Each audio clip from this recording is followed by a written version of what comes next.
सो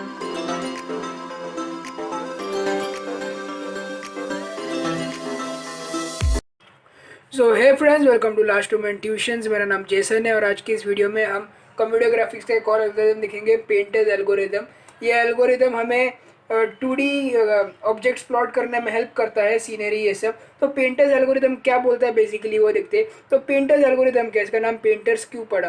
तो जैसे कि जो पेंटर्स होते हैं, या फिर बचपन में भी अपन ने कभी वाटर कलर से ड्रॉ किया था, या फिर अपन देखते हैं कि पेंटेड दीवार पेंट करते।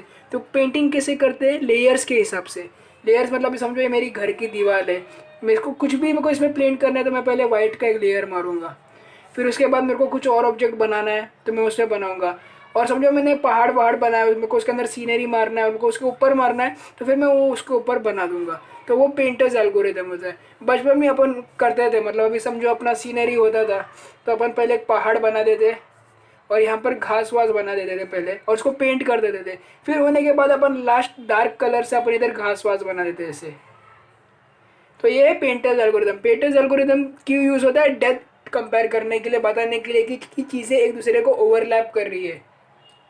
तो फिर ये कैसे होता है मैं आपको बताता हूँ। इसमें एक्स वाई जेड ये कुछ नहीं, ये एक्स वाई को उतना नहीं दिखता है। ये मेन चीज़ दिखता है कि जेड कोऑर्डिनेट क्या है, जेड कोऑर्डिनेट की वैल्यू क्या है, और वही सबसे चीज़ों को अरेंज करता है। फॉर एग्जांपल अभी ये 3D ऑब्जेक्ट है, मेरे को 2D में प्लॉट करना है, तो वो इसका एक्स और वाई और जेड वैल्यू याद रखेगा। एक्स वाई को तो वो याद रखेगा, और जेड वैल्यू को इसके जेड वैल्यू से कंपेयर करेगा।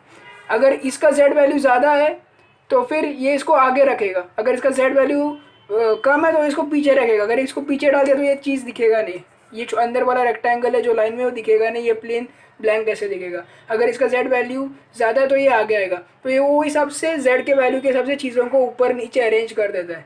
तो इसका ड्रॉबैक क्या है? अगर कोई भी ऑब्जेक्ट अगर बहुत कॉम्प्लिकेटली एक दूसरे को ओवरलैप कर रहा है ना, तो ये दिखा नहीं पाता, ये समझ नहीं पाता कि कौन सा पार्ट ऊपर दिखाना है कौन सा नीचे। और इसका एक और वेरिएंट है, क्या बोलते हैं उसको, रिवर्स पेंटर्स एल्गोरिदम। इसमें क्या करते हैं, जो चीज़ें हमारे से पास है, जिसका जेड वैल्यू सबसे कम है, उसको पहले प्लॉट करता है, फिर बाद में पीछे वाली चीज़ों को प्लॉट करता है। तो यही था एक छोटा वीडियो पेंटर्स एल्गोरिदम के ओवरव्यू के बारे में, कि पेंटर्स एल्गोरिदम क्या है, कैसे काम करता है, कहाँ कहाँ पर यूज़ होता है।